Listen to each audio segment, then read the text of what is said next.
Welcome back to another episode of Out of the Blank Podcast. David, it's a pleasure to have you back on the show. It's been a long time since I guess before I revised this whole studio and everything. Almost 3 years. I would say 3 years. You look great, fantastic. Oh, appreciate it, man. Yeah, it's been a minute for sure. Definitely new place. Moved around. Life progresses, but it's always good to reconnect. Have you got pessimistic as you've gotten older? I've gotten a lot more pessimistic since the last time we talked. Uh, I don't know. I don't know, man. I don't think I've gotten more pessimistic. I've if I I've if anything, I feel like I've changed my approach maybe a little bit since we last talked. It's like I don't know. It felt I started to feel like everyone was taking stuff like a lot of things really seriously, and like I felt like a lot of people were kind of getting were losing themselves, in the seriousness of it all. So I've just kind of tried to take a step back a little bit and not take it all so seriously, and kind of try and find the humor and stuff and just try and find the jokes because man, there's just so much coming at you every day that like if you really take, it'll wear you down, like the doom scrolling and you see all this stuff all the negativity out there, right? Like it just feels like there's so much of it. So yeah, man, I've tried to sort of change that approach a little bit because I mean, I think when we've talked before, I mean, don't get me wrong, I still feel strongly about the things we've talked about, but man, like yeah, it definitely I think sometimes we don't realize the way some of this anxiety and the stress that this stuff it's kind of almost subconscious. We don't even realize how stressed we're being and stressed out we're getting, and sometimes it starts to manifest itself in ways. And yeah, man, that's so yeah, that's what I'm saying. It's like I realized I was starting to probably get a little too stressed out over things that were not immediately influencing my life, and I don't know. I felt like it was important to try and start to look for the humor in things, and yeah, man.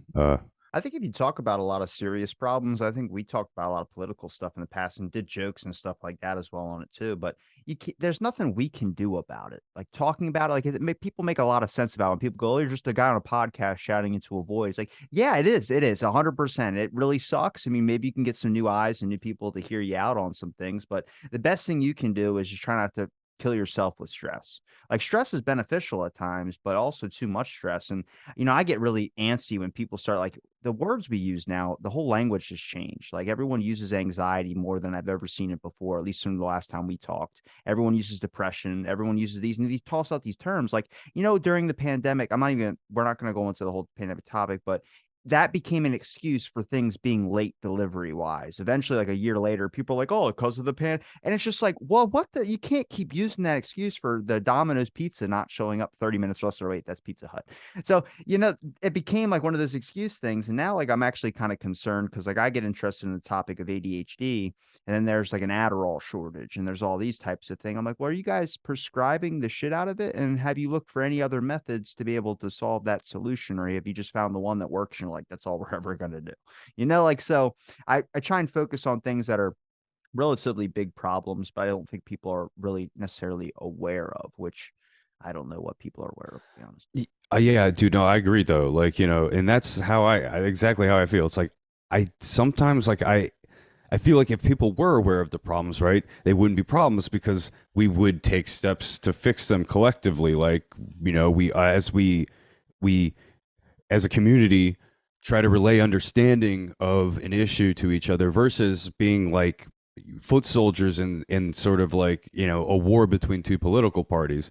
Um, and that's really what it's just turned into and so but I try to talk about the things like the Snowden NSA stuff, kind of like healthcare, things like that, things that are like that do affect the quality of people's lives, the your ability to keep your business private affects the quality of your life. Like, if the government can get leverage over you by just listening to your conversations without any restrictions, like that's there's something wrong with that. And I think most people should agree with that. And then too, when you look at the healthcare system, it's like, you know, it's clearly you know, for profit, system that definitely runs over the little man. And it's like anybody that looks at it, I feel like that gets so politicized. It's like, but at the end of the day, that's what's going on. It's like, and people are like, well, we can't socialize. We can't do, it's like, look, I don't know what needs to happen, but there needs to be something that changes here because like something's got to give. It's too expensive. You're driving the cost up, and it's just, I don't know. Like, so those are basically the two things I really do care about when it comes to politics and stuff is just like, because that's what affects people directly, is like, your interaction with authority and then our ability to stay healthy and do business in the marketplace. Because like, don't get me wrong, like, I I'm not like gonna, because so many people want to prescribe their belief to it, and it's like, I don't know, I'm not an expert on it, but I think if you look at it, it's pretty clear what's going on there. It's, the costs are skyrocketing.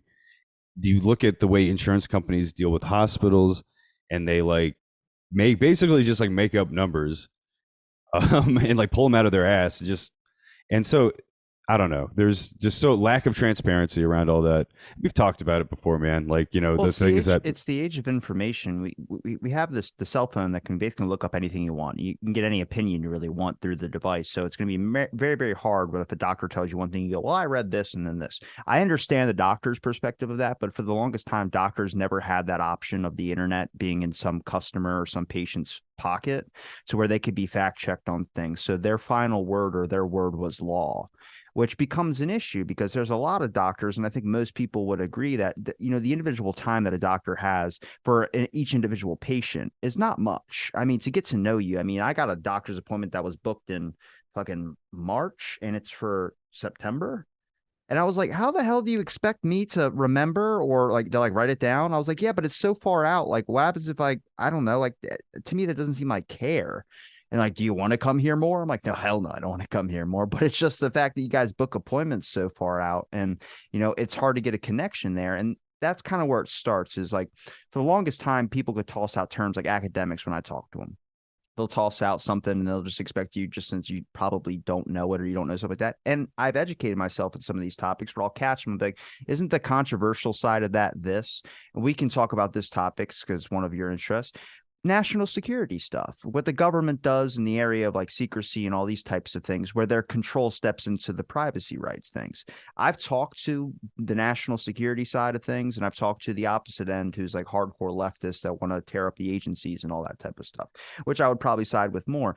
But the fact that like you can put something like it's national security and then nobody questions it, that's a problem. That's a really big problem, because I had a friend who got his house raided by the FBI because he was taking photos of Area 51. He was on like Fox News and everything like that. And he does nothing but have a blog about Area 51. He's like, it's not conspiracy stuff. It's just really cool government tech. And they raided his house and gave him no explanation why. Had him out in the middle of the street in his underwear and $32,000 worth of damages. That can happen to any single person. mm-hmm. That's the real important stuff. Like, are we helping each other out, or are we letting these people steamroll the hell out of us? And that's a big issue. Yeah, that's always kind of been the, dynamic between the right and the left is, the right typically is, the conservatives are typically there to conserve They're the conspiracy theorists. the system.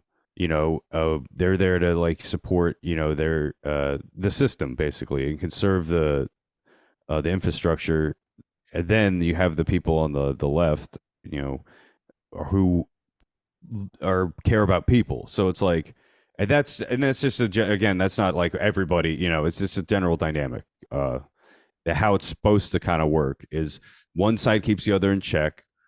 Because one side is always kind of looking out for how is this affecting people's lives? Is this policy, steamrolling people, or is this actually, doing what it's supposed to, or is this an ethical use of the government or law? That's their purpose. But like, you see how it's all fucked now. It's like everything is mostly all just bought and paid for by Wall Street, defense industry. Capitalism is real.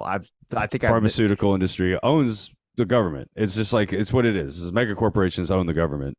And like, yeah, I don't know. It's just so, but like you're saying, we try to talk about things that we think people aren't aware of. Now, when we say that, I think we mean at the aggregate. It's like most people, because there's definitely people out here that are aware of this stuff, that talk about it because we talk about it. We've heard it from other people. Like, so, there's definitely conversations happening, but also I do think there's that element of, sneaking this stuff in or just like dropping it in places where, it might not normally be. That might pique someone's interest that might not, necessarily know what you're talking about, so they want to know more and then they go down that rabbit hole, right? So, I don't necessarily think it's bad, but at the same time though, I don't know. It's like at the same time, sometimes I'm like, am I just being fucking annoying? Do people know this? Or am I just being annoying? They're like, yeah, we get it, dude. Yeah. The government's looking at all our shit. We don't fucking care. I'm like, all right, I don't know. Maybe it is that going that way, but Well, people cared about it in the 70s. I mean, there's a and I'll just this probably bring us down a different rabbit hole, but there's a guy named Hale Boggs, and you can watch a video of him. I actually think I put it on my TikTok. But Hale Boggs in 71 started calling out J. Edgar Hoover and his FBI. And what he said, and it's on video, everyone can watch it on AP News. He was just saying that Hoover is wiretapping people. He's, some of our own politicians. He's investigating us. He's doing a bunch of things that without anybody like really knowing, like secretly. And this all came out in Watergate that the FBI was wiretapping Americans and doing a bunch of things that they're not supposed to be doing. Well, in 71, he says that on video. And then in 72, 6 months later, he's killed. So, I mean, well, by killed, I mean his airplane goes missing in Alaska, which is very, very suspicious because they never found any parts and there were no remains. And that's a very common tactic of the government. So you kind of like I said, during the 70s and 60s that I've been interested in, I've just noticed that there's been ways that to be able to keep things in motion the way that who's ever controlling whatever can have it keep going in their way. And then I think that's just like that today, except now it's a lot easier than just killing somebody. You just character assassinate. You get a celebrity to come out and speak about something. So then everyone goes and jumps onto that. You have a bunch of different methods now of just distorting the population even more. So when you end up talking about something, anybody can call it a conspiracy. Anybody can call it a truth. You're going to just now split people up into more individual groups, which really sucks because I feel like together we could really get something like the right and left shit. I don't understand. Mostly because I like I said, I think it's clear that you can see the deep state, and what the deep state is capitalism. It's a bunch of things that have been invested in the institutions that we should be holding high regard: healthcare, government, school, education. That has just gone to shit. We've let like advertisements in schools now. The CIA has been on college campuses since like the 70s, and nobody's done anything about that, which is ridiculous. But yeah. Yeah, and two, the one quick thing is there's this bit for the life of me cannot remember which comedian it is, but Bill Hicks, nah, George Carlin. it's more a more modern one. But their bit is they're talking about the conspiracy guys, right? They're like, hey, why is why are all these guys that decide to call it the CIA? Why do they decide to get on private planes and fly across the country or something? It's like you should probably fly commercial. If you're out there calling out the government, do not get on small planes. Um, but for whatever reason, yeah, it's like a lot of those guys that are like whistleblowers and calling out the government and shit end up flying on these small ass planes, and then like you say, like go fucking missing or like go down. Just like what the hell? Now you defend Snowden, is that correct? Yeah, I'll defend Snowden. Okay, I'm just curious because I've talked to I get the other side's perspective, like exposing the nation's secrets, but I also think that if your nation is doing bad things, then you should want to expose those so we can get back on the right track or what we would deem morally right. Like the fact that like I don't like redactions and documents of names of people that were involved in programs because I go if they know their name's not going to be published, they're going to be more than willing to sign up to the program. So if you had them told them your name's going to be published if it comes out, like okay, that would deter people from joining it. That means it's bad, so you probably shouldn't be doing it. But the number of redactions I see, I'm like, God damn. Yeah, and you look at what Snowden did. He didn't like. So this is the line you'll get from the other side. Again, there's real flimsy. Like their reasoning here is so Snowden revealed sensitive things. He gave secrets to our enemies, and what they mean by that is he revealed publicly through the journalists through whom he released his information. He didn't just drop this out there irresponsibly. He went to people that have the duty to report to the public about things of interest. Gave them the information, and allowed them to do what they wanted with it. Hey, you want to publish this? You can. Like he didn't tell. They had no duty to publish it. They felt, though, I think it was their duty to publish it. That's why they did. But Snowden, he blew the whistle. He believed so much in it, and so the other line is, well, why he's in Russia. Why he's obviously gave them information. It's like he just publicly revealed all of these things, uh, and that's how our enemies know that stuff. It's because everybody knows that stuff. I'm like, well, that's flimsy. It's like if he went to them and gave them like, here's our nation's secrets, you know what I mean? Like that nobody knows. And then like sold that to them for like access or protection, like that's different. And that's not what happened. But that's what they make it seem like he did, and that's not what the case is. What happened was the reason he's in Russia was because John Kerry in the State Department canceled his passport while he was in Russia. He was going to fly to Ecuador, a non-extradition country, so for asylum, where the U.S. couldn't get to him. But Russia obviously stuck there, so he can't leave, unfortunately. But the reason why I defend Snowden is like the guy. When you listen to him talk, this is clearly not a fucking whack job. This guy's clearly smart. He's intelligent. He's well spoken. He's well educated, and this is why he scares those guys. Is because he meets them on their level. Like he outsmarted them, and then on top of that, just constantly has solid justifications for doing what he did. They can't beat him on the intellectual level, and they can't beat him at the chess game. Like he beat them, so it's like they hate that guy.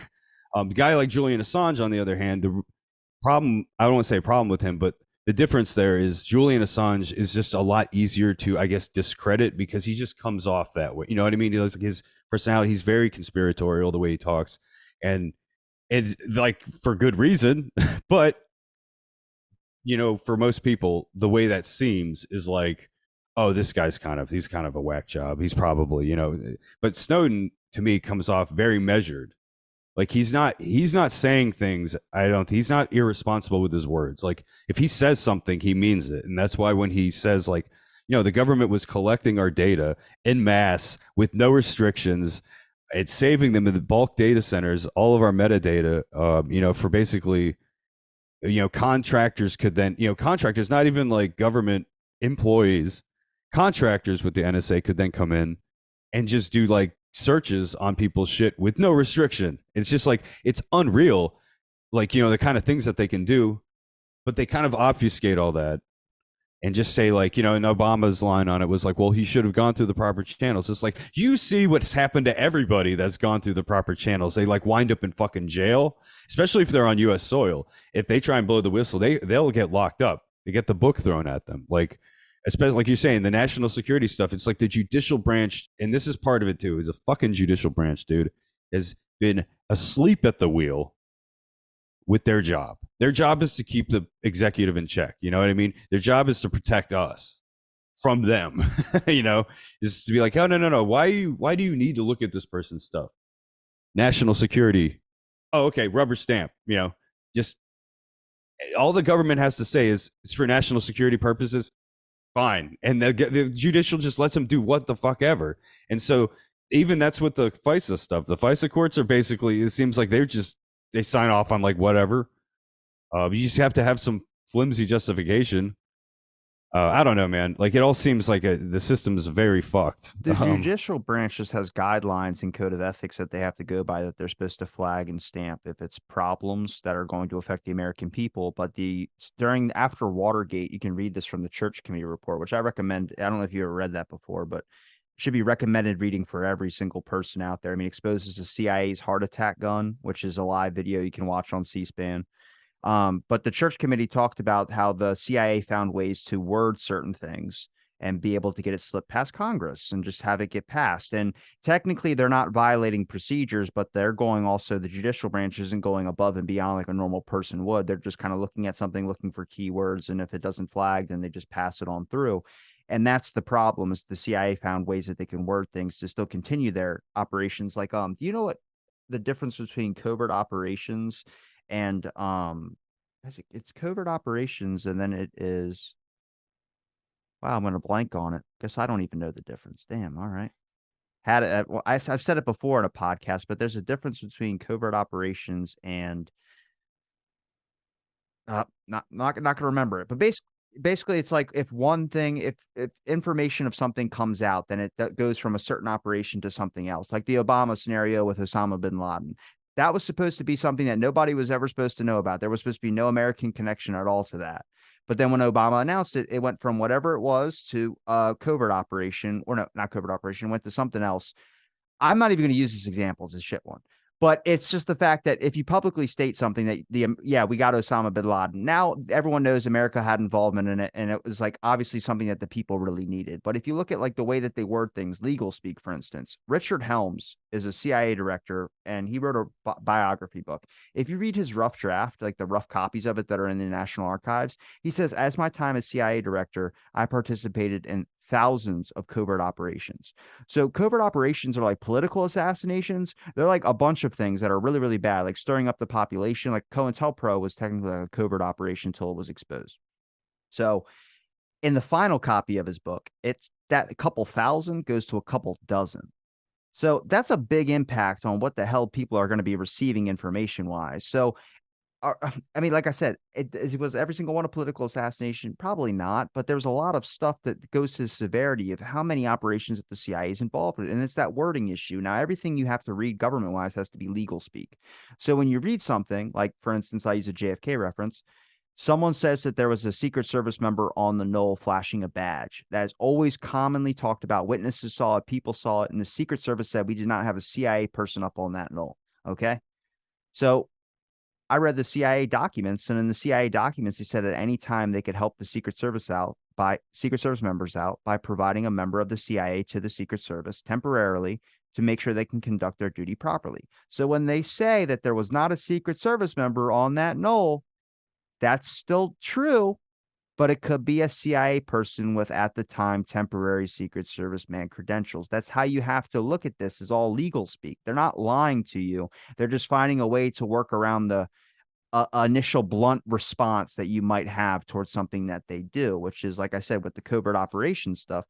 That's all like, I mean, when that comes out, they're trying their best to try and find ways to make sure they could spin it or do whatever they possibly can so it hits less, so the American people don't get shocked at what they do. I think wiretapping now is a big thing that was released in Watergate, but that's like common stuff now. But there's a lot of still things back then that are still shocking, like cancer cell injections. That's fucking real. And they did it to prisoners for the longest time.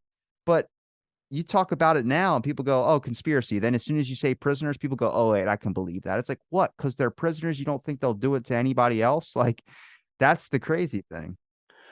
Yeah. Well, I mean, you have numerous examples. You have, all of the sketchy stuff, and so that that's again, more of the reason to just kind of talk about it. Obviously, again, like the whole, I feel like this whole conspiracy thing. There's this whole weird, I've noticed in general, like on the internet, this attitude of, you've heard of the book The Death of Expertise, right? Everyone talks about this. You haven't heard of this? Okay. So anyway, this is a book that came out. I have not read it personally, but what the book is generally about is how, you know I think the book is sort of attempting to explain, and it might have been pre-Trump, I'm not sure, but it seems like people used it at least to justify their thinking here on why Trump became a thing, and how, like, people are questioning experts more, or not believing what the experts are putting out there anymore. So what the elites are saying, if you want to frame it that way, right? So what, like, elite academics are saying about whatever, like, people are now not buying into that. And so that the book's called The Death of Expertise, and it's, I guess, about this phenomenon of how people aren't buying what experts are selling anymore. And so I see this thrown around a bunch on the internet. It's this attitude that, like, people are just so stupid that, like, they don't want to, like, go believe what the experts believe. And so, like, but there's this weird thing going on here, right, with all of this, because it's like, Yeah, there is probably an element of like just blatant anti-intellectualism, right? You see, like, like I don't want to be too political, but like, like Marjorie Taylor Greene or whatever her fucking name is, like, is an absolute moron. Like, like she's dumb as fuck. Like, it's just facts. Um, But is she doing it on purpose? right? It's like, is this a fucking act to just rile people up? There's I plenty don't of think people out anybody there. can be that stupid. No, no, no, no. I hear her But talk sometimes and I'm like, God damn. I'm like, is this a fucking joke? Like there's no way that anybody really thinks that. But like, flip side of that, right? You look at this fucking Adam 22 guy. I don't know if you've been following all that shit, but like on Twitter and all this stuff. But like his guy, he's like, there's this whole, they're like, him and he married this porn star basically, and it's like they have this whole show where they like have threesomes with like OnlyFans girls. It's like this whole thing, Damn, and so what's the show called? Write it down for me. but he's been on this whole kick of where he like, his wife did a scene with like some dude, and he's like doing this whole thing where he's like, I'm a cuck. I'm like proud of being a cuck, and like this whole thing, and everyone's fucking jumping on him, right? But it's all for publicity, right? It's this publicity thing, and now we're talking about it right now. Everyone's talking about fucking Adam 22 because he's being such a fucking weirdo, but it's just like a publicity stunt. You know what I mean? And people, who knows how much fucking money they're making off this shit, because that's all you need is you just need your fucking name out there. People just out of just sheer curiosity are probably going to click on your links or probably start. So anyway, point being, it's like you look at that. I'm just saying, like Marjorie Taylor Greene, like the fucking any of these popular annoying personalities are just the political equivalent of that. They're just kind of being like intentionally being weirdos to get attention. And then now we're all listening to these fucking morons. But anyway, look, don't get me wrong. Like, I don't mean to be like pompous, because there is an element of like, there is elitism out there where it's like people are arrogant and snooty about people's valid concerns about their like lives, average people's valid concerns, especially, you know. Whereas like you have the politicians that live lives that are nothing like what regular people live, so they have no perspective on it, and it's very obvious when they talk. And so that is true, and I'll defend that point all day. So it's like, I don't mean to sound pompous when I just call people fucking idiots, but like, because there are idiots out there, but that's what the fucking pompous people then use to try and discredit anybody questioning them. You know what I mean? You probably land more where I land, where I've talked to some of the skeptics who are the people that debunk things and take out conspiracy theories and stuff like that. And what I would call a healthy choice of skepticism, once they start like actually getting to talk to me, I think Michael Shermer's like the biggest one. He wrote a book. I had him on my show, but he wrote a book and we talked about the Kennedy assassination before I was even interested into it. I invited him back on to debate about it because there's some things he's not including into what he's saying. So he talks about, like I talked about, the Secret Service members destroying prior death threats to Kennedy. So when you talk about other assassination attempts on Kennedy, that's technically a conspiracy because we don't have any documentation on the other death threats, even though we have testimony from people and all this type of stuff. You need the actual physical, like, document copy people want for some reason. So he brings up like, oh, well, the president gets multiple death threats a day, so they just probably didn't take that one at face value, and it's just a side off. That makes a lot of sense when he says it like that. 100%, I agree. Until I talked to federal Judge Thunheim, who's in charge of the Assassination Records Review Board, and he goes, when I requested to the Secret Service to get documents on the prior death threats of Kennedy, 2 weeks later they destroyed it. He doesn't include that in his book. He doesn't include that in anything that he states. He just does the little clip part. Like, everyone's telling you everything that fits their narrative, like a lawyer does in court. If you're defending a client, you're not going to look at the stuff that's going to incriminate you. You're only going to look at the stuff that's going to be able to defend them. So I remember what I was talking about with the clandestine operations and covert operations. The difference between those two: clandestine means that it's going to come out later and they're gonna know it's gonna be you. Covert means no, you're not gonna be attached to it at all. And that's when the switch happened, when he announced that they killed Osama bin Laden and went from a covert operation to a clandestine operation, because now it's a blame. I had to get back to that. Thank God I remember Just that correct. shit. Yeah. But it's when you start looking at like history, for instance, the reason why I got interested in the 60s and 70s is because I'm coming across so many documentation that just kind of relates a lot today. Mockingbird, for instance, was a government program that was getting all your media assets in line. They had reporters in Times Magazine, some of the biggest newspapers out there. Now look what the stuff is today. when RFK Jr. announced his presidency or that he was running to be a president, how many articles came out talking about anti-vax presidential candidate RFK Jr., all this type of stuff. Now that's his viewpoints that some of them I don't agree with, and I'm not going to vote for the guy. But there's a lot of things where I saw media just outright attacking him. It was like when I saw the article that was trending, it said Ghislaine Maxwell on suicide watch. And I was like, that's how you know you're fucking dead in like a month, but she's still here. But when I saw that, and then she made a statement about it too. She's like, I'm not suicidal. And I was like, oh God. I was like, this is getting crazy. But you get to see everything from a past tense. And I realize why history is so important. And being able to look through the government documents myself, when you bring up, like we talk about with like the skeptics, the people that debunk people, and then the conspiracy people, it has now become so distorted that people like Mayor Taylor Green, whatever her name is, and others now find that they can get really quick attention and get a lot of views, and they can boost their popularity by going as extreme like Alex Jones as possible. And that becomes a really big problem because there are real conspiracies out there, but now we've entered the land of make believe where even if you talk about real issues, nobody's going to listen because they can just go, that sounds crazy. And then they just tune it out. You can't do that for the rest of your life, or you're going to have a really serious security problem when it comes into your rights as an individual American. So do you think some of the more like extreme and like more outlandish sort of conspiracy theories, those sort of personalities, when you think of the stereotypical conspiracy, wacky conspiracy theories, do you think, and I obviously don't mean all, but like, do you think some of these more popular ones, maybe of earlier generations, were like plants or people kind of put out there to discredit people asking legitimate questions? Because it kind of feels like that's what it is. It feels like the more wacky, insane stuff is just fabricated to like and people, there are legitimate questions at some of this stuff. It feels like it is being like the crazier stuff is just absolute fabrications that are like dreamt up by people in a boardroom somewhere, and be like, all right, well, this is what we're going to go with. This is what we're going to kind of put out there. And like, I don't know, man. It just because it feels like anytime you start to question stuff or start to go down any hole, that's like, well, dude, I don't think the government's being totally honest about this.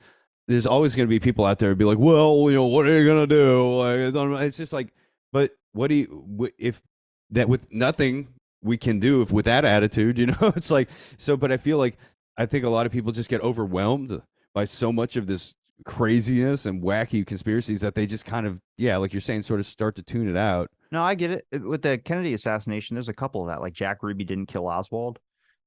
Even though there's footage of him doing it, there's a couple people that fight that fight.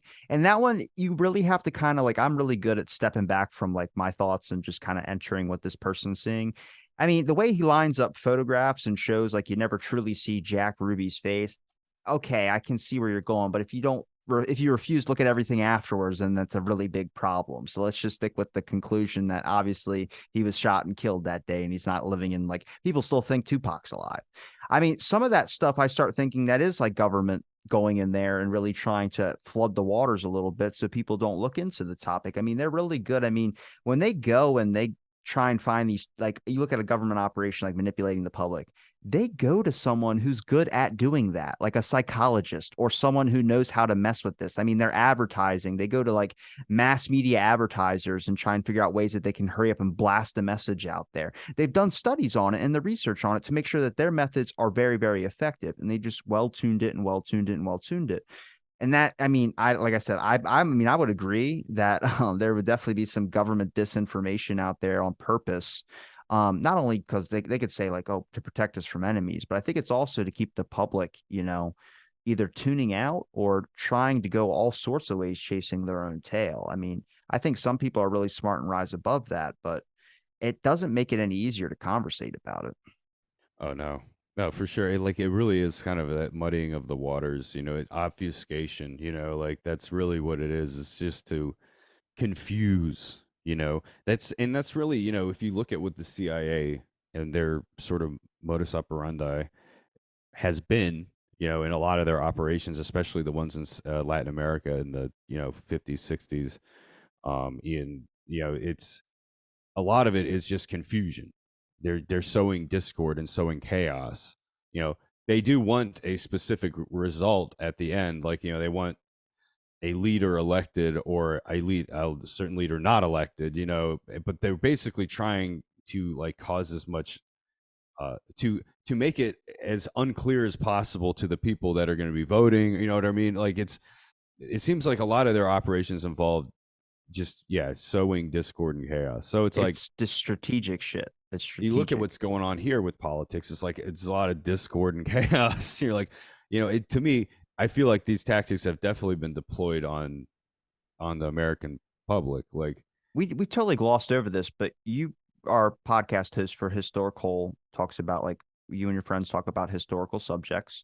yeah, Um, just shoot the shit, really. But like, sometimes we'll use the history topic to sort of drive the conversation. is there any historical subjects that you've gotten interested in that you, I would say, believe 100% is probably different than what you're being told? Don't you say JFK? No, I mean, that's obviously would be an easy one. Um, I definitely think there, like with 9/11, it's not, and this is again not like I'm not a crazy 9/11 conspiracy theorist, but what I do think is, there's a lot of things surrounding all of that. Like you talk about, there's government documents that we have that show us some pretty interesting stuff. I had the guy who did the visas for the Al Qaeda members that he rejected coming over here, and the CIA pushed it through. So, Michael Springman, yeah, when he was on here saying he saw the hijackers, he denied their visas, and the CIA had pushed those through. So, can I explain that? No. And can I explain Ray McGinnis, who interviewed all the family members, wondering why everyone's asking questions of why the scrap metal was trying to be sold a week later? Being swept up and pushed away, and an investigation was being hindered, and the fact that there's still documents that are being sealed. Did I like that? That's what I'm saying. It's like there's where the conspiracies start is because there's lying, and it's because you're not getting the full picture. It doesn't need to be like obviously the really conspiratorial stuff is that there's holograms of the towers, and that's what. Yeah, That's yeah, not exactly. it. It's like okay, yeah, It's like you're just getting yeah. crazy there with some of that stuff, but there's questions, and that's my point. It's like am I saying I know what happened? No. And anybody that's saying they know what fucking happened is fucking bullshitting you. That's why I hate the loose change thing, is because they're acting so kind of certain that, like, okay, yeah, like, all these things are lining up to, like, make this narrative. And it's like, all right, you're seeing what you want to see. What there is valid questions, though, about, like you're saying, like those visas, right, being pushed through. The family members of certain Saudi, because they knew the Saudis were involved. There's, I believe, days before 9/11, there's like members of like the Saudi diplomats leaving the U.S., like being like flown out. Like I don't know. There's all sorts of this odd stuff lining up, and then you look at the document that we did get, the public did see about a month before it happened, where Bin Laden's on their radar, and he intends to. They like basically know that Bin Laden intends to attack the U.S. they they knew it was going to happen. You know what I mean? Like, and they always downplay this. It's like, well, they didn't know specifically it was going to what date. Like, they didn't have. I'm like, you're fucking telling me the U.S. government, the most powerful fucking government in the goddamn world, with assets across, like, you're telling me they had no idea what Bin Laden was up to. They had no idea of his plan. I'm like, that's fucking bullshit. You know it. And like that's my whole thing about it. It's like, um, if I had to guess, what happened with 9/11 is not that they planted bombs in the towers or any of this that shit. It's that they knew what Bin Laden was up to, possibly had trained or funded, you know, people around him, provided him resources, possibly. May not go that far with it, but even still, even if they didn't do that, they just let it happen. They knew it was coming, and they were like, "This will give us good justification to do all of this foreign policy bullshit we want to do," because they had this in mind. Like they had this going to the Middle East, all of this like bringing democracy, like this. They had all this shit in mind for what they wanted to do to reshape the Middle East, and this is like a perfect justification. Oh, this will give us the best opportunity. All the people, everyone will be behind it. So if I had to guess, that's what happened. They knew it was coming, and they just let it happen. I would agree 100% with that. I mean, I think the best example that I could point you to would be the Charles Manson murders. I mean, I talked to Brad Schreiber, who interviewed all the San Francisco police, and they were like, they could have got Manson on anything, prostitution charges, drug charges. They could have arrested him at any time at his farm, but they were told to stand down on higher authority. Well, who was the higher authority that told him to stand down? And from what I think, the newest probably information that I do agree with is Manson is significantly tied with the hippie movement. And I think it's a great way to take down the whole hippie movement if you have Charles Manson as being your idol. And I thought that was a great way for the government to be like, if we can, I mean, they call it the Manson murders, yet he wasn't even there when it happened. So it's like a great way of already programming it into the history books. And I didn't notice this until I was talking to someone about it. And they go, like, yeah, didn't he kill all those people? And she was like 17 years old. I was like, it's called the Manson murders, but he was actually never there. She's like, wait, why do they call it the Manson murders? And I go, yeah, it's a good fucking strategy to get history to remember and everyone that's going to be not around at the time growing up to see it. So like, there's, like I said, it's the conspiracy line. It's like, when does it go a little bit too much to the extreme, but you can still find a lot of weight to the other things, like real rational, real skepticism of like, if there's a bunch of stuff that you haven't released about 9/11 because it's somehow secrecy, and it's attached to the 9/11 stuff, did that lead to the official thing of the actual event? So I don't think you have the right to be able to keep those secret anymore. That doesn't make sense to me. Like, I just, there's a lot of things that get called, you can't look into this file of Oswald because it's secrecy. I'm like, hold on a second. What did you, could this all led up to the giant event that took place? If so, then that document shouldn't be attached there. You should be like, we don't have any other documents to show you, but you're telling me you're keeping things secret because it might be national security reasons for anything. You could go back to the 9/11 example. Then you don't get to keep those secret, because that's why we have conspiracies. That's why people are fighting to get those documents still released. Like, it's a really big issue, but like, I don't know, there's so many giant topics out there that I feel like we could talk about for hours upon hours upon hours, but what does it do? Like, that's the thing to me. Like, it pisses me off so much because you really, like, even when you file a Freedom of Information Act request, I have a file on me. I got to pay a certain amount of money and guess every single details, and then you spend years upon years upon years waiting, hopefully that they respond to you to give you your document or whatever. But they don't have to give it to you. They're just, it's the illusion of democracy is what I believe in. I mean, I don't think we actually stand in one. I think we believe in a deep state. I do, at least. But the illusion of democracy and illusion of freedom, you're only free until you step on the spider web. And then once you step on the spider web, you'll see how short your freedom actually is. Yeah, and what's interesting is, to that sort of what you're saying there is, people in like the back to that point about elitism too, like, so they want to use, just national security and reasons to justify the secrecy, right? Well, we need to keep this secret. Wait, why Like can't your damn mom's cooking recipe. You got to keep it secret. and so into their justification is like, well, a lot of the times they'll say stuff like, this is innocuous information, but if we put it out there, people are going to misinterpret this. They're not going to understand. They're just too stupid to understand what this information means. So we have to kind of keep it as, because we don't want people to, come up. And it's like, okay, there's something wrong. So you can't have this both ways, right? So you can't, because right there, you're just kind of just doing, there's no transparency. You're basically saying it's just like, well, we can't be transparent because people are too stupid. It's like, well, then who's smart enough? Who's deciding who's smart enough to look at the information? You know what I mean? It's just like, if you're just going to gatekeep access, like based on, what you, because smart could just mean people who believe what we believe, like, so there's this whole reasoning behind this stuff. I find that that's not a justification for a lack of transparency. Because again, it comes back to the elitism. If you're going to be elitist and be arrogant and be like, people are too stupid to understand this, people aren't going to fucking trust you. All right, you can't. I know, and it makes it so much harder when they go trust us, and then you're like, I don't fucking trust you to save my life. Yeah, it's like, how can you ask me to trust you when you refuse to even show me, the information that you have, because you think I'm too stupid to understand it. There's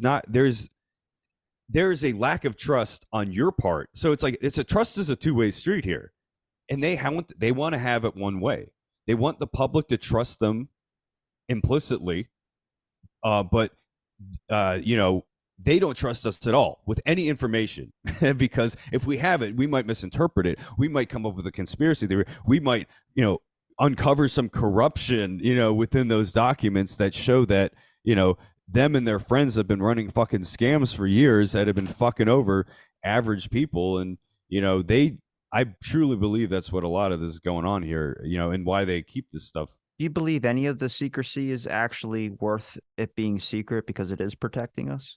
Don't get me wrong. There's probably, a few things that, like certain operations maybe that are going on, that, rescue operations, whatever thing, negotiations with like, I don't know. Well, you'll fall into like a Oliver Stone pit hole where he ends up defending, Putin and all this type of stuff. And I'm not going to talk about the Ukraine issue, but I go, everyone's fucking nuts. I don't trust a single person, to be 100% honest with you. I think everyone, the government, every single person's government has a gun to the back of everybody's head. And this is Dude, like I an wouldn't, yeah, instance. I would not like, that's the whole thing. It's just like I'm saying, trust is a two-way street. It's like, if you want me to trust you, you have to show some trust in the public to, uh, one, look at the information you put out there, and then two, uh, you know, treat that information properly, right? People are gonna say all sorts of shit. People can come up with all sorts of theories, but you know, if the evidence is there, if you release documents that show somebody did something corrupt, that shows like Hunter Biden was doing, banging lines of coke in the White House, like, which I don't necessarily have a problem. There's been coke in there since the Eisenhower administration. Let's be honest. Like, this is the thing. It's like, this is one thing I fucking hate about all this stuff. It's like everyone acts all like, outraged about, oh, like, there's coke in the White House. It's like, dude, there's been like fucking dictators, there's mass murders in the fucking White House. Johnson like, used to bang secretaries on a couch. That's the only reason there's a buzzard for the Secret Service to be alerted or to alert the president, is because Johnson got caught cheating on his wife in the White House. And his wife even made a statement about it. She said, perhaps she said, oh, he just loves everybody. And oh, they used to call him bull balls because he used to show his dick to everybody. And apparently he had like these giant, that's what I found interesting was tearing apart the illusion of the presidency, not just from like a deep state level, but also the professional attitude that somehow we've needed as a society for the longest time. And then only the past, it seems like 2 terms now, we've just slowly started dipping into like the opposite with like idiocracy, which is becoming more of a reality in reality. I'm like, look, I don't care so much for the professionalism, but I also don't care for the reality superstar version either. Like I would just like a balanced, healthy middle where the guy's like, yeah, I don't fucking know. Is to be honest with you, I don't know what I'm going to do about this problem, but we're going to figure it out. Thanks. That's all I needed. Just say you don't know. I'd rather you say that than give me a bullshit lie where I call you out later. Yeah, man. No, and like that's this. There's certain elements to it, like, because I do think, don't get me wrong, like you need honesty in government.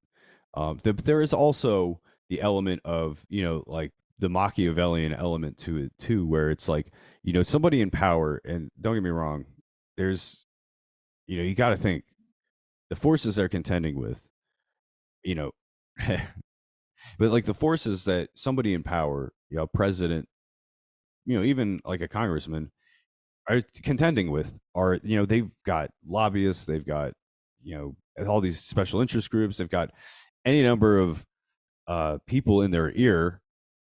They have all these ropes tugging at them, right? It's like for their attention, their time, their favor, their disapproval of this policy or that, and you got to balance all that, and there is, and so just being like, well, we just need somebody who's honest.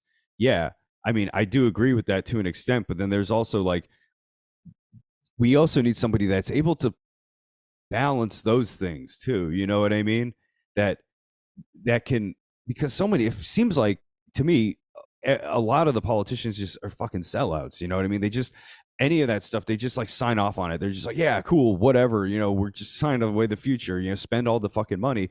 It's just like, I don't know, like somebody that has the ability, because again, it's almost like if you're going to fix it, you can't, I don't know, you can't just be straightforward about it. Can I ask what your thoughts are on Richard Nixon? Tricky Dick. Yeah, because that probably changed my perspective on Nixon. Um, Um, I mean, oh, Nixon was it was an incredibly talented politician. Like this guy, I mean, I don't think he should have been president, but whenever you hear about like the 70s, everyone goes, "Oh yeah, Nixon." And it's like he wasn't the only motherfucker that was doing bad stuff. Can we talk about that? But the fact that history books only talk about Richard Nixon being like the biggest mess up was Watergate. I'm like, bro, there was a lot that was exposed in Watergate, and Nixon was just the tip of the iceberg. yeah, dude. Yeah, don't get me wrong. Like Nixon's like, yeah, obviously I don't I think he gets probably shit on. I think it's kind of he's like maybe overhated. I heard that term recently. Overhate. Overhated, like overrated, but the opposite, I guess, like overhated. Is that going to balance out all the cancel culture shit? Because now you can't say the word seagrass. You can't say the word what? Seagrass. Why? It's offensive because of the relation to grass and weed having a bad historical thing. I don't know. It was an article that came out on the Wall Street Journal and all that, and there was another one saying you can't say the word oh, you can't. I think shark attacks was one. You couldn't say shark attacks. They're called dangerous encounters now, which is just like, what happens if you lose your fucking arm? I'm going to call that a shark attack. But they're just words you can't say. You can't say field anymore either because it brings up traumatic history of slavery. So environmentalists are now saying you can't say field. You got to say something else, which I'm just like, I feel like there's bigger fights. There's people out there that are shitting in a bucket and eating off the floor because they're Or homeless. yeah, I mean, just the homeless encampments and the quality of life. Yeah, I feel like Or yeah, NASA's budget, why is it $760 million and close to a billion in just the past 6 months of 2023? So that's a little bit nuts, but we don't have to talk about that, I guess. yeah. No, I mean the spending's out of absolutely. It's always been out of control. We talk about that like every time. I think we do a podcast. It's just Congress just addicted to spending. And they just can't stop. And again, it comes down to like we talk about it, man. It's just like, well, we got to change. Why do we have to spend money on this, that, and the other? It's like they tell us, well, it's for the this is helping do this and that, and but there's I feel like a lot of politicians just don't ever prove their policies are actually working. Yeah, they just kind of put shit out there based on sort of again, you can run any number of studies to get the result that you fucking want. That's what they did with tobacco for years. They Yeah, ran tobacco studies that showed, oh yeah, it's totally cool. Like, doesn't cause cancer at all. Like, the tobacco industry ran the studies, that, and it's that like, and then they use that like to justify not taking the action on obviously like making them, I guess. well, there's two big historical ones. It's tobacco and then the sugar industry. The sugar industry had told everybody that if you eat fat, fat's bad for you. And it was just $50,000 to literally mess up everybody's knowledge on health. So where at this point, there's over 100 something thousand that fad diets you could do. There's all this, and it's all bullshit. It's like no wonder people are so goddamn confused. They're trying to get healthy, and you're telling them they don't have to eat anything. They have to fast for 7 days and do this. It's like, shouldn't people just be experimenting with themselves of like, maybe I should just do this and walk more or something like that? But everything. I mean, there's literally an industry called the happiness industry, which is just ways that they can find and prey off the people that are looking for happiness and motivation. I swear to God, if I see another motivation thing on Instagram, I'll throw the fuck up. I can't handle it anymore. Everyone's like, I'm going to do harder and work smarter. I'm like, who gives a fuck? I'm sorry, but that guy who's like getting Instagram popular because he's just putting up memes of shit of like, hey, motivation, smile today. I'm like, fuck, what the hell is that? I don't even, maybe someone needs it out there, but there's just people that are trying to profit off of other people's pain and suffering. Oh yeah, dude. I mean, it's if you got some of those personalities out there, you see them like they're definitely like they're selling people on like sort of an idea, right? Or like a lifestyle, or you see there's that one I saw a few of this one dude, I can't fucking remember his name, but I've seen people dragging him and making fun of him too.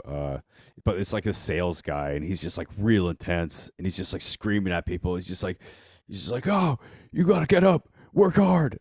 What were you doing today? Oh, You have a David hard day? Goggins? David Uh, Goggins? I Oh, don't think it's Goggins. There's another guy. It's almost like he's Jack and Goggins style, but like Goggins is a similar thing there going on too. It's like, yeah, just like, and don't get me wrong, like if people, if it motivates you, it motivates you. It's like I'm not telling you not to listen to people, but sometimes I feel like those dudes are selling they're selling like a personality. That's a brand. They got a brand. You know what I yeah, mean? like Andrew Tate. Andrew Tate's not really an asshole. He's a nice guy. If you see him in videos off air where he's like, donate. His friend was sleeping on the floor. He's like, why are you sleeping on the floor? There's a bed right fucking here. Like, he's just a really nice guy. But when you see him on interviews and videos and stuff, he got to popularity from using that like shit manly style masculinity, toxic masculinity aspect. Yeah, and so but again, like that's kind of that. Again, we're talking about this sort of marketing. Back like Adam 22. God, we got to find a good sales pitch, man. We're smart. We could think of something like that. Yeah, but see, I feel like to me, my problem with all of that is like to me, it's like there's an element of like you're like kind of to me, it's almost like you're selling your soul, to But you prefer being authentic. Like I think like cloud. Yeah, right. That's what I'm how I saying. It's just try and like do it. yeah, exactly. Authentic to me, it's like Trying my best. if you can build your brand around being authentic, I think that's worth way more because to me, it's cheap. That's why people like yeah, Marjorie Taylor Greene or like Adam 22 or any of these fucking personalities that just use the most insane things to get attention. They're just attention whores. You know what I mean? It's just what they are. Um, Well, it's you how you know, survive being in a this fucking world, attention man. whore is not like It's how you that's nothing to survive. be. Yeah, right. But there's nothing admirable about or a bit about that. Back in the day, especially when it comes to music and shit, you know, and it's always sounds kind of like gatekeeping and stuff, but it's just like if you weren't doing something interesting with music, people were generally just not gonna like kind of gravitate towards you. And so that's why like the best bands like kind of have that unique voice and unique sound. Sometimes you hear other band sounds or what they're doing, they're blending other people's stuff, but like they're putting it through their own lens. You know what I mean? And so I mean, you could and do it that way, or you could do it like how the four chord song, which lays out every song, the popular hits that all have like the same four fucking chords. I mean, I listen to things now and I'm like, that's this song. And they're like, no, it's not. It's actually this song. And I'm like, holy shit. Like I got confused because the beginning, it was Ice Ice Baby and then something else because they sampled it.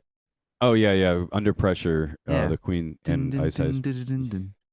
Yeah, but there's all sorts of songs out there that and bands that do interesting stuff. But then there's also plenty of derivative, and more so than the good ones, derivative sort of uninteresting bands. And but don't get me wrong, like if you're engaging in creative stuff and it's making you happy, like I'm not gonna knock you for that. But like when it comes to assessing, art and where things stack up, I don't think it's unfair to have judgments about it, right? You know what I mean? I think the same applies to these personalities that you see on the fucking internet and the brands that people are putting out there for themselves. It's like if you are authentic, and that's why I like the guys like like Shane Gillis or like the guys on Dad Meat like Mike Rainey and Tim Butterly. Um, those guys like because and whether I'm pretty sure they are being authentic, but and even if they're not, it's like they come off genuine. You know what I mean? And at least that seems like part of their brand is just like unpretentious. We're just being us, and that's fucking cool. And that Well, to me, like that's how you are that's the coolest people, and that's always been the coolest people to me with music is people that are authentic, with their voice, their creative voice. They're genuine and they're true to themselves. That's the best stuff to me. But more everyone's got their taste, right? more people would like just to hear things that would not upset them rather than just hearing how someone thinks and feels. Like if someone believes conspiracy, like super interested and said Jack Ruby didn't kill Oswald, I'll hear that person out. But if I sense bullshit, like they're trying to do it as a character thing, is where you get upset. But if they actually believe that, then tell me, show me what you've seen. But when you ask someone for, I mean, do you like everyone gets mad at two-faced people, but it's like you want them to think like you want them to act like you don't want a comedian to say a certain joke. It doesn't change how he feels or what he's thinking. Maybe around you it will, but he's still going to feel the same exact way. And it's like it's that to me, I rather there's someone be honest about how they feel about things. Like when I ask someone, like, what's your honest take on this? And they just go, to be honest, this is what I feel. I'm like, that's fine. I'm not gonna get mad at you for it. But society now is like, no, we got to change that person. We got to change this. You got to do this. And this is what's going to be popular. You can get a million likes or something like that if you put up something that fits the main narrative or something like that. It'll get boosted all the way to the top. It's not fair, but it's the truth. I mean, that's how it's an easier career path. It's an easier life to live. But if you're sitting around someone and they're just choosing to be silent rather than talking because they know they're going to piss you off because you probably don't agree about things, is that your friend? No, it's an illusion of a friend. And I don't know why we like that as people. Because to me, I'm like, tell me if you don't agree with me, disagree. Let's talk about it. Yeah, exactly. And that's, and that it's again, like that shows that's a level of care. You know what I mean? It's like, I don't believe the Grateful Dead is good. I think they suck.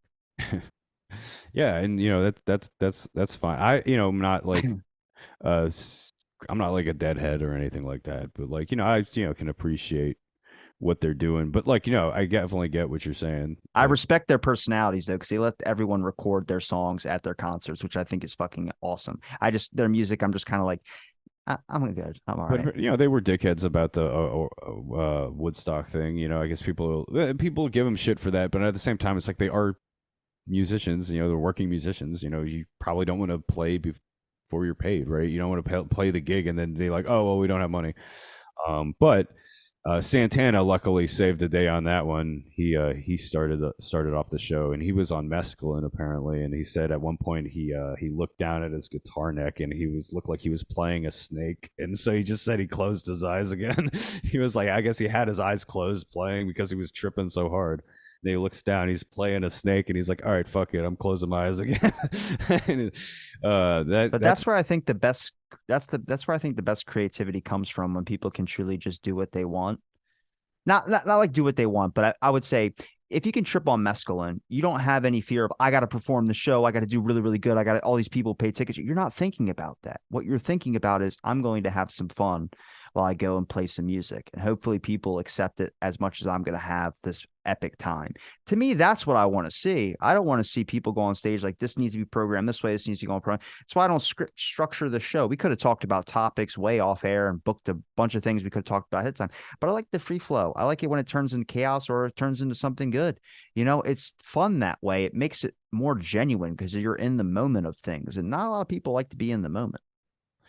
Oh yeah, it depends entirely on what you're doing, right? The moment, obviously, like you're saying, sometimes like the spontaneity of things is, yeah, like you can get some really good stuff out of that. But again, like sometimes like it's like it's one of those things where it's like you have sometimes a high volume of stuff, but then the quality, not a lot of quality stuff. Sometimes you kind of run into that territory when you use that format. So sometimes like the structure lends, some I don't know, what do you say, more like a high, it can kind of quality control, you know what I mean? So it's like if you can structure things and kind of have stuff prepared ahead of time, then sometimes but again, neither here nor there. I'm just saying like I do enjoy personally the spontaneous kind of just conversation aspect of it. Like I think we talked about it before, like want to do stand up, and I've written some jokes, but like just haven't taken that dive on that.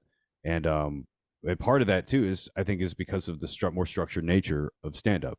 You know what I mean? It's like, there is a whole flow and formula to it, and you have to learn that, and you have to get good at it. You have to just do the reps at it. And so like, you know, that you're gonna just have to suck at it for a while, and that's kind of I think the phase that I'm just like don't want to even face. So Have that's you why gone I on was stage yet? nah. I've just been doing the podcasting and just doing music and other things, keeping myself creatively But you satisfied. drop some of your jokes in your podcast, I bet, right? Like just some not Sometimes, yeah, the bits like sometimes the bits come from like jokes in the podcast. You know what I mean? Like trains of thought from where we go down. So, and if anything, it's like almost like the podcast is just kind of like a way that I can sort of prepare material yeah. that hopefully someday I'll have the fucking guts to actually Can I hear a joke? Do go you do. have one? Uh, I could probably find one. I hate to be that guy that's like, hey, could you tell me a joke, Mr. Funny Man? But there's let me pull up my what is it called? Google Docs. Uh, dude, do you know a comedian called Jeff Dye? I've heard of the name Jeff Dye before. Isn't he like he was on Ryan Sickler's podcast a while back. He was also he's like on MTV, I think. He did a show Back in the with day. what do you call it? All those famous celebrities. Uh, all the famous celebrities. I know that's a bad example, but he did a show with God, the guy who was the NFL dude who's always on TV, the Terry Bradshaw. Oh, okay. Well, so anyway, I followed Jeff Dye last night after, like, I've seen Jeff Dye's stuff material before, and uh, I don't like, this is really weird. I'm just bringing this up because this is like fucking odd, and like I don't even know what's going on here.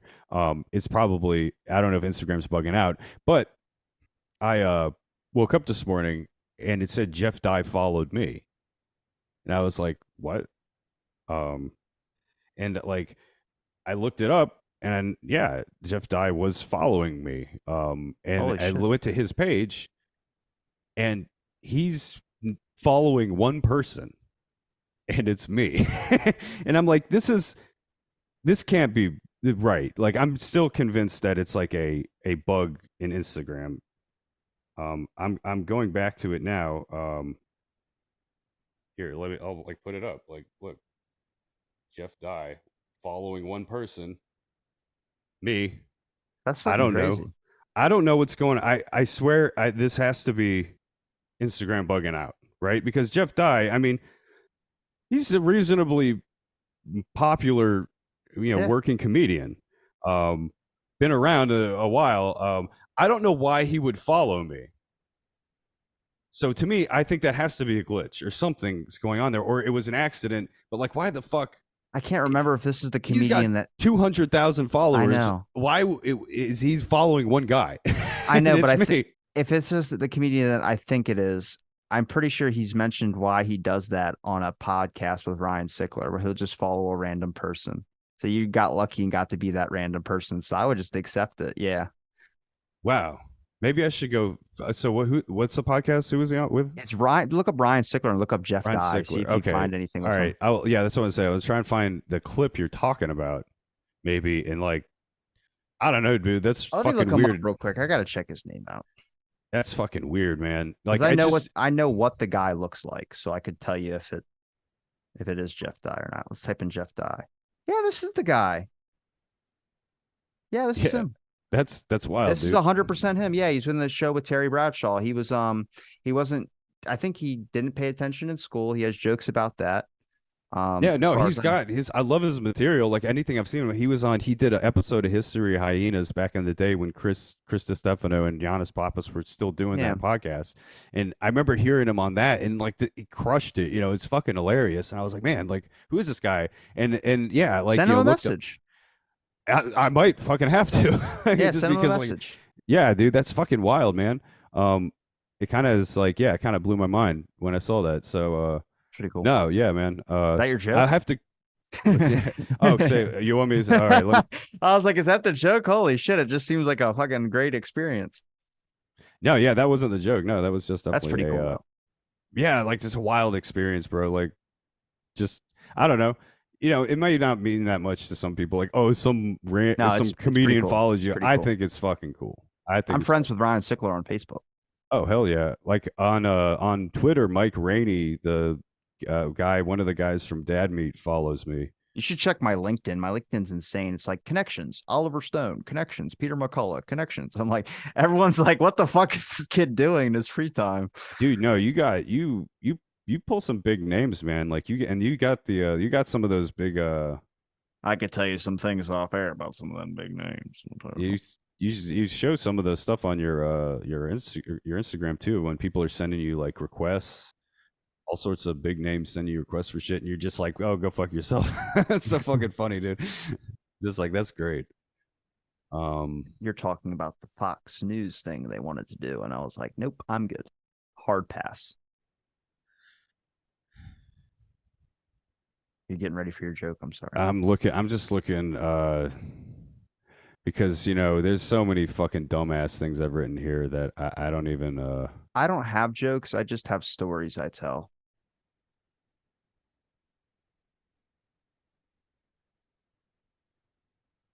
so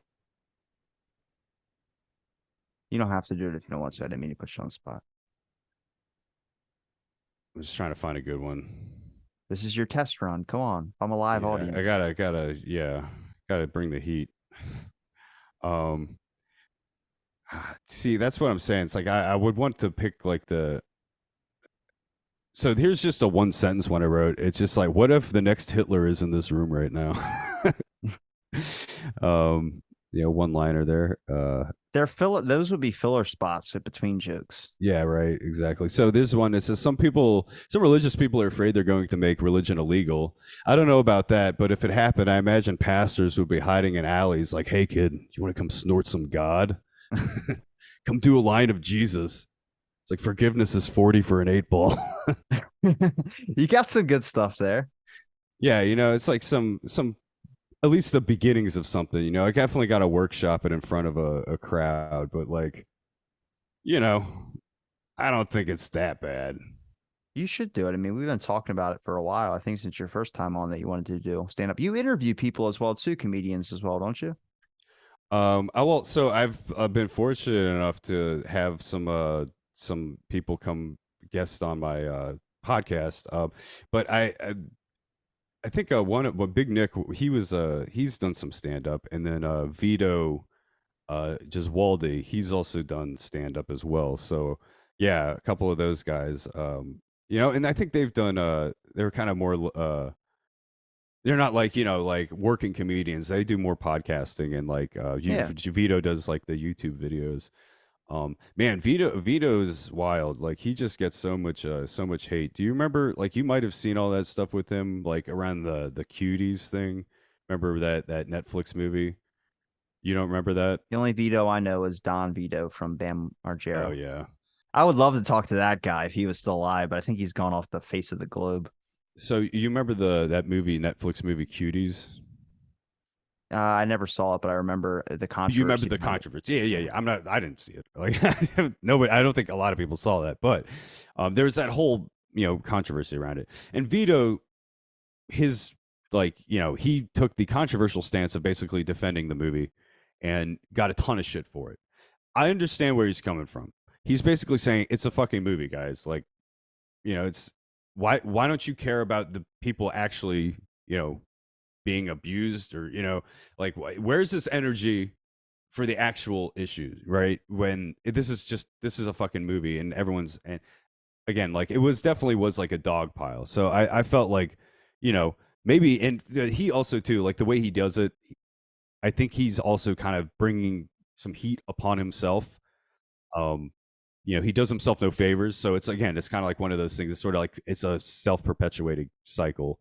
um and so yeah, he's an interesting guy. I don't agree with him on everything, but I don't think you necessarily have to talk to people. Like, it's like, it'd be friendly with them, or like be kind, and interview them. And because, like, honestly, he was down the what he at the time I interviewed him was kind of in being known for was the Dave Chappelle special came out, and there was all the protests at Netflix. As he went down there with his buddy, I think his name's Dick Masterson, and they counter protested the protesters, saying like, "Hey, we like Dave Chappelle, we support Dave Chappelle," and a bunch of people like were like shouting them down, and like it was all big drama. But again, this is kind of sort of that sort of attention getting kind of behavior, right? And so I wanted to talk to him about that. I'm like, what goes into that, like when you're in a situation like that? And he says like it's almost like he doesn't even feel like he's almost like you're playing a character. It's like almost like you're not even being yourself in that moment. It's like, so it's interesting, to talk to people and listen to their perspectives on why they do things. And yeah. But it's when it comes to back to the comedy stuff, it's like, yeah, man, like I'm just, really what it just comes down to laziness. I'll fucking own that all day. Laziness, and, probably some cowardice in there too. It's just like you're getting up in front of people, you're putting yourself out there. It's like you got to face up to the fact that, you're not going to be as good as you want to be. And this is the way I am with my stuff. I'm a musician, so I'm like a fucking perfectionist with a lot of stuff, so it's like I want it. So to me, what's scary about comedy versus music This is the difference. This is the big difference between the two. Is with music, I can sit here and I can rehearse all day, every day, and get solid and fucking good at a song. You know what I mean? I can fucking nail the song, like knock it out of the park. And then when I get up in front of people, fucking nail it. You know, knock it out of the park. I just got to do what I've been doing. You know what I mean? Comedy is dynamic. Comedy is not like that at all. I can't sit in my room and say the jokes over and over again and get good at that because you need an audience there. You need the audience to gauge the reaction, gauge how well the joke does, gauge if it's funny. You know, that's a required part of this process. You know, literally sucking and being cringe and being all those things is part of this process, man. And and You have musicians are fucking ADHD, don't lucky. you? Probably. Okay. No, I was diagnosed with ADD when I was growing up. Yeah, it's a hyper focus thing. I just started learning more about it. I was told never to talk about it because it was something they had and you just got to get over it, like that type of shit, But in the past 10 years, they did a lot of research on it.